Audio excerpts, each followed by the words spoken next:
So I mostly got into round and brown for a long time, but about 8 or 9 years ago I realized that there's a limited number of plates and bowls that you can give out to your family members if you don't sell them.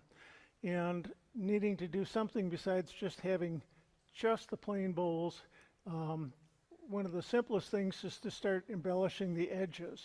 And one of the articles I saw, or actually it was just an online about 2 years ago, there was a guy down in Florida who was cutting grooves into the rim of his platters and sticking tiny, tiny little seashells in and coating them with epoxy and turning them into epoxy layered transparent seashells in the rim. And I started thinking about that, and we had a couple of busted pieces of abalone, and so I started talking with my wife about how I would try and make this sort of the same process. I drilled a hole in a piece of wood, I dropped a piece of abalone in and put some epoxy on it, and we both agreed that it didn't have any pop or interest to it. When we did it with a white background, it was a lot better, but if you have abalone, which is really iridescent, on a black background, it almost looks like it's floating, and it's really kind of a neat approach. So that's what I wound up starting to do. And pass one around so you can kind of see. That's what it looks like when you embed it in epoxy and polish it off a little bit. That's the rim approach that I'm looking for. And whether you use epoxy or Alumilite, if you don't polish it up, it's kind of ugly. Like turquoise, abalone is a dust that you probably shouldn't be breathing. What I found is after I used a couple of little fragments that I had, turns out you can buy pieces of busted abalone online for about, I don't know, $10 for a 2-ounce bottle of this stuff. And that's enough to do probably 10 of these platters. So you don't have a lot of money invested in doing this. It's just an ounce or two of epoxy and a buck or two of chips at most. Let's see. So what I usually do is just start out with small blanks. If you start with a huge platter, it turns out that it takes an awful lot of time to do a rim with all those little pieces in it. So 4 to 6 inch platters wind up working a lot better, or little bowls that are 4 to 6 inches.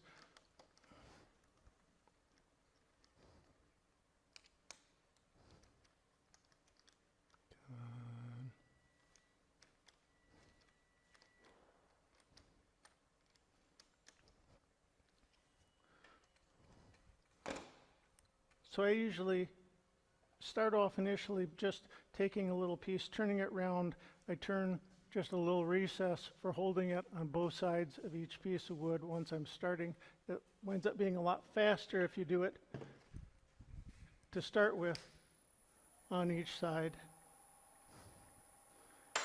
And I'm not going to spend a huge amount of time, but the first thing is just to I usually will shape the back side or the underside of the bowl first.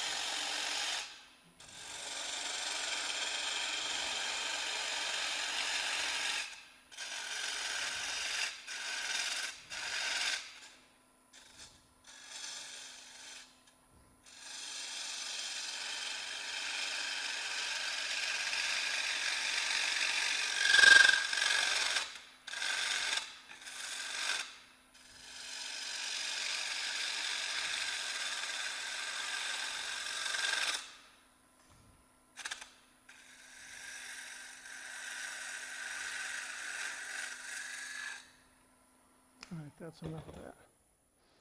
So if I'm doing this on the shop, I will usually really shape out what I think of as the underside, leaving a tenon still for me to be able to hold it. And I'll sand it down, and I'll often even shellac it a little bit just to seal it. But this is not always the completely finished side, because you're going to wind up dripping epoxy on it, and you're going to wind up having to clean up the outside of this. So don't spend all of your time fixing this perfectly yet.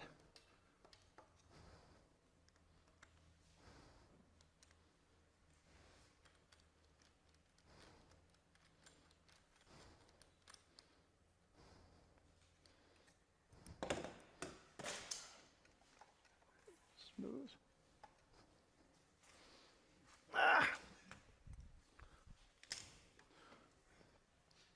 Next. This has got nothing. This is the process that I go to make them. Next thing I do is I've got to cut a groove. So I want a small rim of decent wood on the outside. I've got to get a groove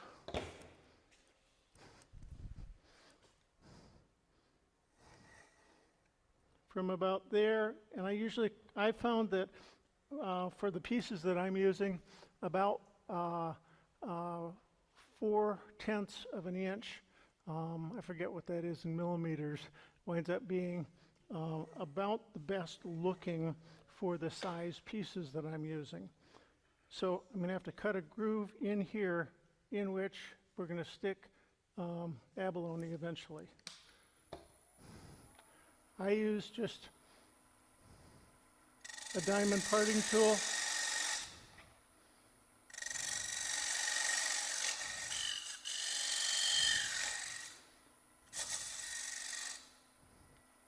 And it's basically just squared off sides, about not quite 1/4 of an inch deep. It's got to be deep enough so that there will be a layer of epoxy, then the abalone pieces, and then epoxy on top of that, so that they're all completely embedded within it.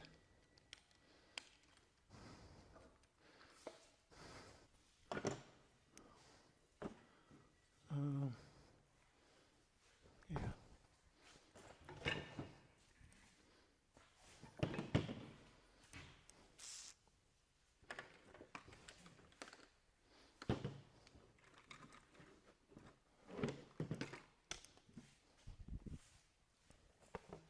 Let's see if I can make this show. Can we get the overhead one? Let's see if I can make that work. Yeah, okay. You can use just about any kind of flat black you had. My wife had acrylic black gesso, so that's what I started using, and it seems to work reasonably well. And this is not high precision, because whatever you spill on the outside out here is just going to get turned off anyhow, so it doesn't really matter that much. You're just coating the inside of this, and you want to make sure you get it to get into the end grain when you're coming around the corners here.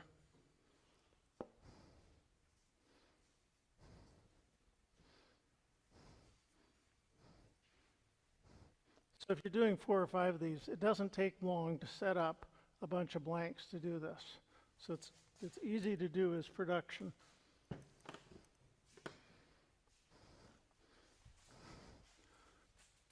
And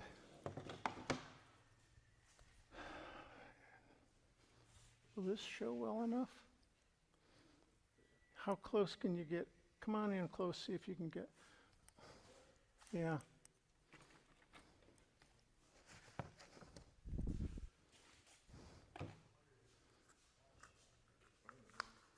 Huh?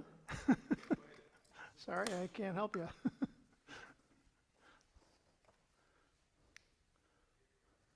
So this is Aluminite. I've used a couple of different boat epoxies. But so you use your mix-up for whatever type you're using, whether it's a 1-to-1 or a 2-to-1, but you basically need a clear epoxy resin combination. Epoxy's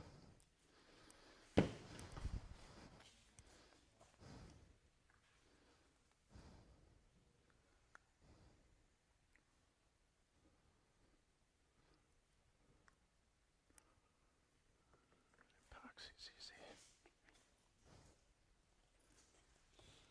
Yeah. Oh, yeah.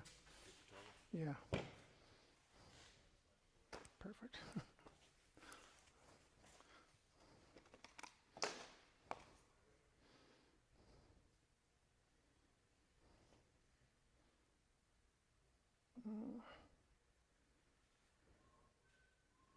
Get dry. It got cold.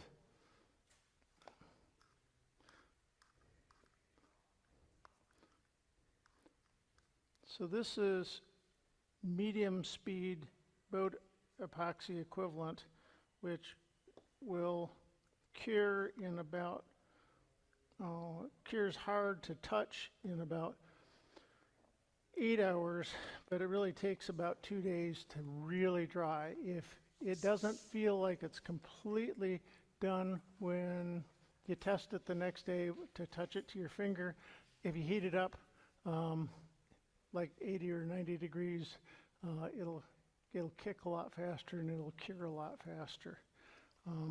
If you have not ever mixed epoxy before, stir it a lot longer than you think you need to, because unmixed stuff won't catalyze properly. So you basically just mixing and mixing and mixing for a while. The easiest way I found to stick it in, being a retired doctor, was old syringes. Still, you can get these, well, you can buy them actually.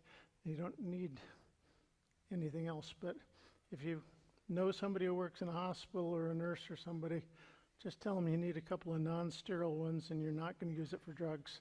Then about, is this show? Yeah, you can't really see it. So this is just a 10 cc syringe, which is about 1/3 of an ounce. That's about enough to do the entire rim of this, each layer. And I don't know if you can see it dripping in. Will that work? Yeah. So I'm just doing a thin layer all the way around the outside of this. And it'll self-level. And you probably want to make sure you're doing this on a relatively level surface. And it's absolutely got to be on a level surface once you leave it and let it go for the rest of the day. So, and all the little bubbles that are in it from mixing, for most of these epoxies will come up to the surface when you're done with putting your shells in. You flame the top. So can those be shown?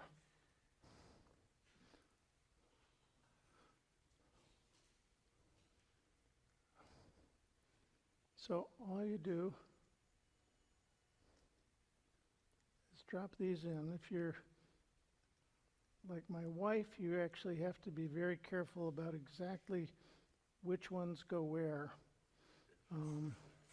But what I found is that as long as they're relatively evenly spaced, it all works out and you can't tell that much difference. And they're little buggers to grab onto with the tweezers because they're rounded, but little flakes of this that you can buy from Amazon are really easy to work with. One of the concerns that I had with epoxy is that epoxies are not mostly long-term UV stable. And so you have to worry about what's going to happen with these sort of things if they're sitting out in a sunlit area long term. So one of the things that I've been fussing with for the last 5 or 6 months is one of the UV catalyzed resins. There are, if you've had any dental work done in the last 10 years, instead of having fillings done with amalgam now, they basically stick in this plastic stuff and they shoot it with a UV light, and it instantly catalyzes and it becomes just as hard as rock. And you can get this stuff actually quite cheaply at lots of the online or hobby stores right now. And basically it's a clear resin that looks kind of like epoxy, only it's just 1 part resin. It has to be kept in the dark or in a light absorbing thing, but you put it on and you shine it with a UV light, and within seconds it is absolutely hard. I started trying to do these with that, and I'll show you why I decided that it didn't work very well. Turns out that the bubbles don't come to the surface very well on that. And so there are a couple of different ones. What I found is that the abalone shell actually doesn't allow UV light to go through it. So the resin that's below those shell pieces never catalyzed and never turned hard. So when you turn it, it's not as good. What I then came up with is if I embedded it in epoxy to start with and put an overlayer of the UV on it and turned that, it turns just about the same as any of the resins, any of the epoxies. And in theory, this should be long-term UV stable. It's something that I've been screwing around with.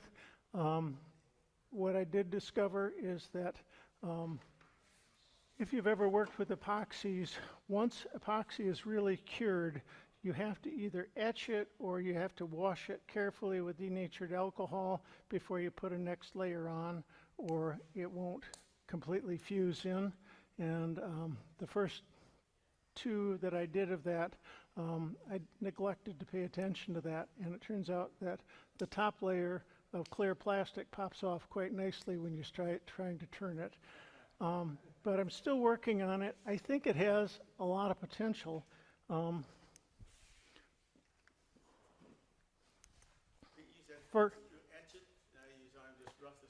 just scratch it with a little bit of sandpaper and then wipe it off with DNA, and then it adheres. Have you tried to get the bubbles out? Have you tried putting it in a pressure pot at all? No, but I don't have any. Well, I haven't tried I don't have a pressure pot, but I haven't tried that for the UV resin. But UV resin comes in a jar like this. You get 3 of them for $10. There's an awful lot of this stuff in here. It's kind of fun to play with. I mean, I'll put a dot of that on out here.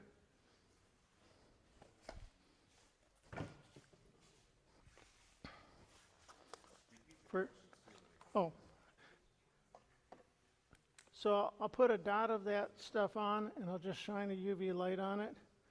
And I won't do it for a long time, but you can come up here, or I'll pass it around. You can actually touch this stuff in about 30 seconds, and it's hard. It doesn't take a long time to cure. My battery looks a little, this is not as bright as it should be, but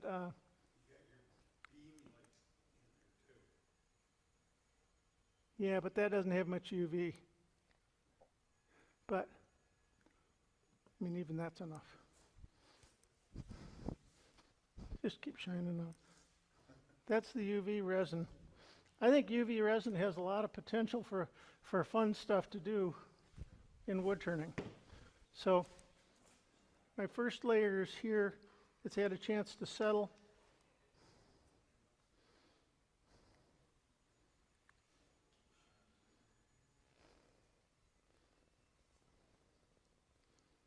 Yeah. I'm not going to spend the whole time on a demo to do a whole rim of this because it takes too long.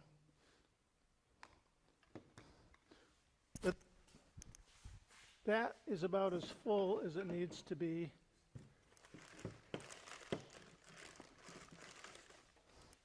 And to get rid of all the bubbles, all you need is one of these, and you just hold it over, and all the little bubbles come up to the surface and pop. You could use anything with heat. You can even blow it. Well, acetylene would work too.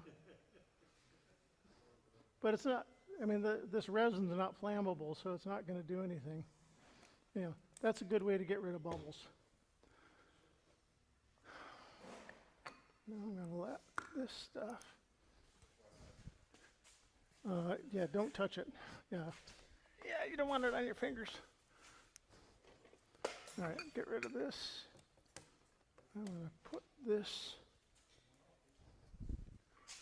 as toss away.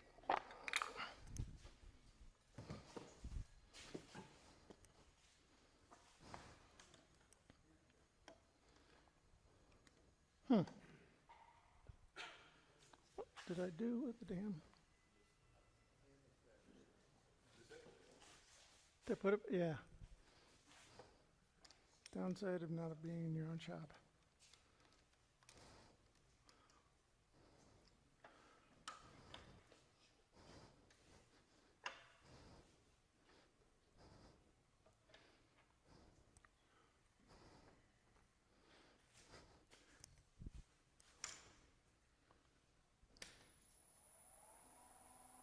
Okay.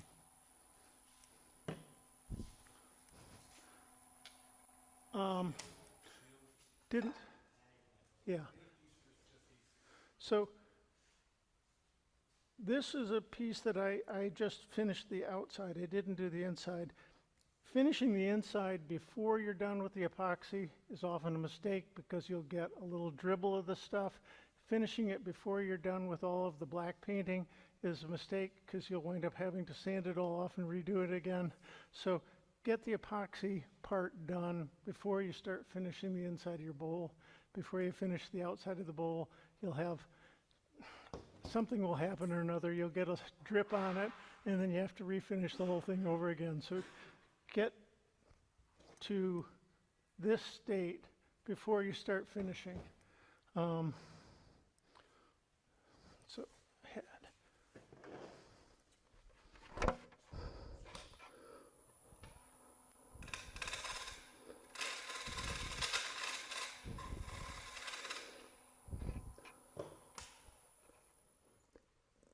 I hate having the resin making ribbons all over me when I'm doing this. If you've not turned resin before, you should have the reverse negative rake scrapers. It finishes better with a negative rake scraper than just about anything else that you can use.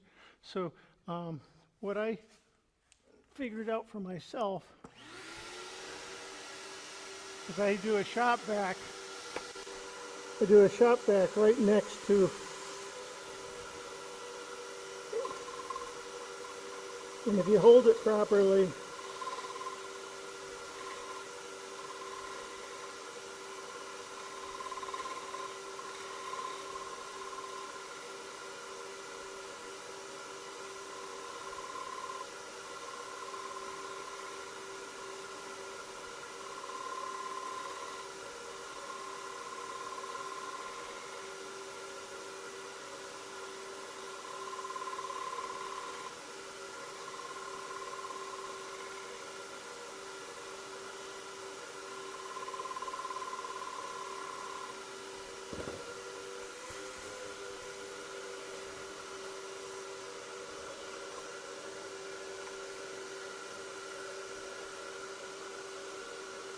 so I haven't gotten quite far enough down on that yet.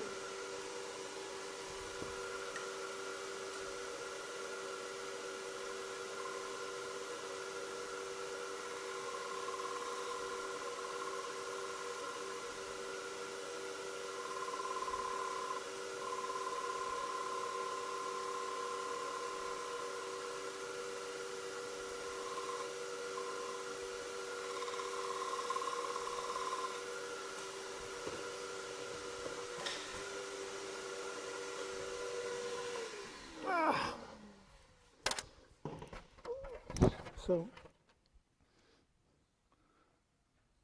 so you can, if you've embedded these things far enough in, which you should have with about, you've got more than the eighth of an inch of clear resin on top, you should be able to come to have a nice smooth cut all the way across there, and then you basically have to finish this stuff. And,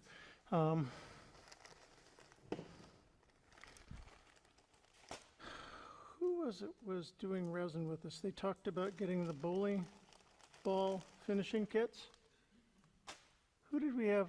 One of the pros we had earlier this year was talking about, it turns out that bowling ball polishing kits on Amazon have to be by far the cheapest way to get up to 6,000 grit. You get a whole pad of these along with some polish for like $4. And well, it's on top of rubber, but anyhow, I wound up with other types of pads, but the bowling ball kits were actually by far the cheapest way to get yourself way up in the grits.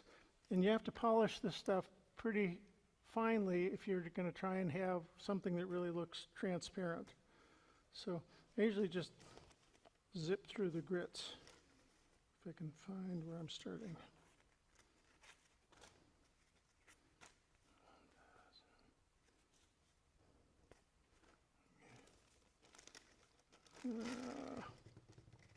Start at 600 here and be done with it. I don't want to spend a lot of time polishing, but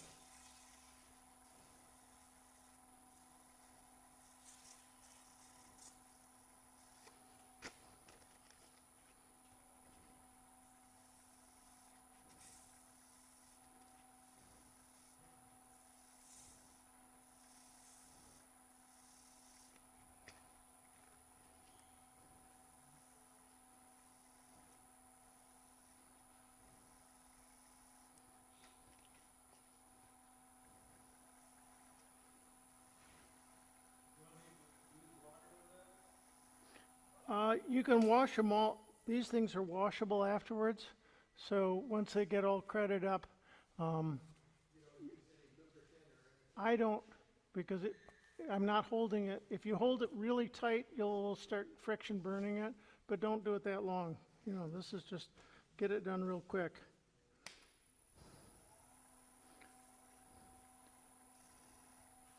And then once I'm sick of doing the polish, I will use just a little bit of Yorkshire grit. Yorkshire grit basically will take you up to almost like 10,000. And you only need a tiny, tiny bit of it.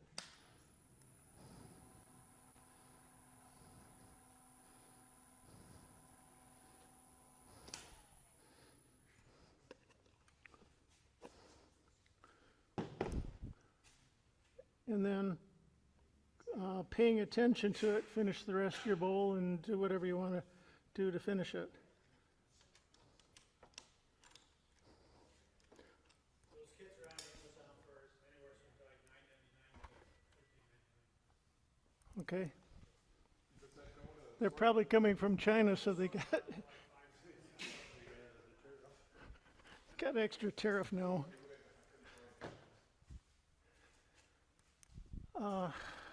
Anyhow, somewhere out there, there's one that was epoxy lower with the UV on top of it. And I think that's going to be where I'm going to try and go for a while and just see how they work. And what I'm going to probably do is let one sit for about 3 or 4 days under a little UV light and see if it yellows or if it turns to crap. But I think it's really cool. But this resin stuff is easy to work with.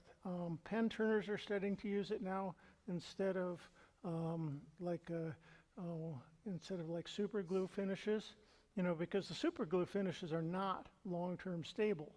And if you've got super glue finishes on Oh, I mean, none of the museums will take pieces that have super glue anymore because they eventually tend to start cracking or turning crappy. UV resin, I mean, dentists have been using it for 10 years in teeth, and it is supposedly long-term stable. So I think that if you're looking for a finish on your pens, it's probably a reasonable thing to do. It's fast, it's really easy. There's a bottle out here that I'll be happy to donate to somebody if they want to start playing with it. I think that's what I wanted to do. You don't want to watch me finish a bowl.